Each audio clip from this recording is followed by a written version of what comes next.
La justicia y la obediencia.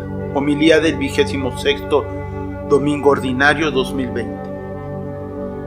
Vemos que por justicia, aquel que transgrede las normas sociales debe tener una sanción acorde al daño que ha provocado.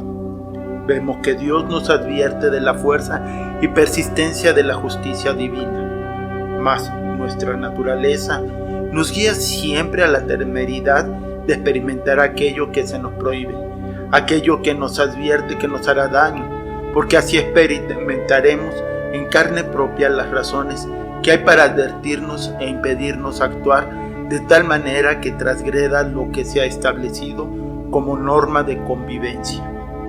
Vemos en nuestros comportamientos las justificaciones para actuar de manera rebelde y confrontarnos con la situación que provocamos con nuestra actitud, sin tomar en cuenta que fue nuestra decisión el actuar de esta manera.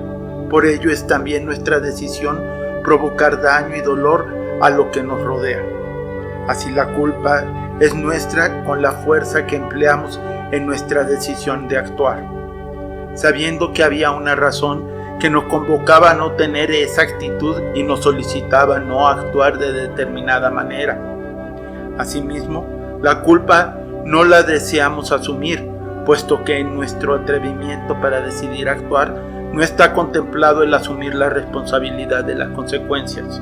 Por ello mismo, tememos aquello que ocurra tras nuestras decisiones, pues dejamos huella de nuestros actos.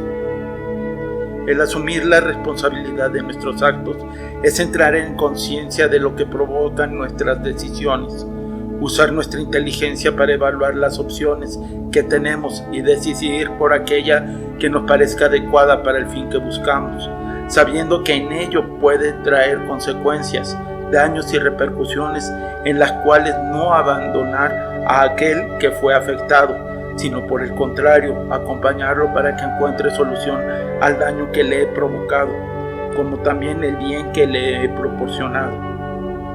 San Pablo nos hace ver, en el diálogo con la comunidad de Filipos, que Jesús siempre toma sus opciones en el diálogo permanente con Dios Padre, asumiendo la responsabilidad de hacer la voluntad del Padre, encarnándola como propia. Así Jesús nos hace ver que siempre atendiendo a la voluntad de Dios podemos encontrar el camino para hacer nuestra vida más plena de gracia y presencia de Dios. Mas el ser obediente a Dios nos conduce al abandono de nuestras pretensiones, a reducirnos de nuestro tamaño para acomodarnos abajo del más débil, del menos presente, así desde ese lugar acompañarlos y atenderlos, incluso ofrecernos por ello en la totalidad de Cristo, obedeciendo la voluntad del Padre, no solo con signos externos y públicos que maravillen al mundo, sino con una conversión discreta y sencilla que manifieste la verdad que Dios ha puesto en nosotros para servir a los necesitados. Hay que decirle sí a la voluntad del Padre, no solo como respuesta pública, sino también, y más importante, en la intimidad y soledad de nuestra propia persona. Ese sí, quizás al saber la voluntad de Dios, nos aterró o no cubrió nuestro interés, pero que después de interiorizarlo, nos damos cuenta de la plenitud que nos ofrece y lo aceptamos, lo asumimos y lo actuamos tal como fue el mandato.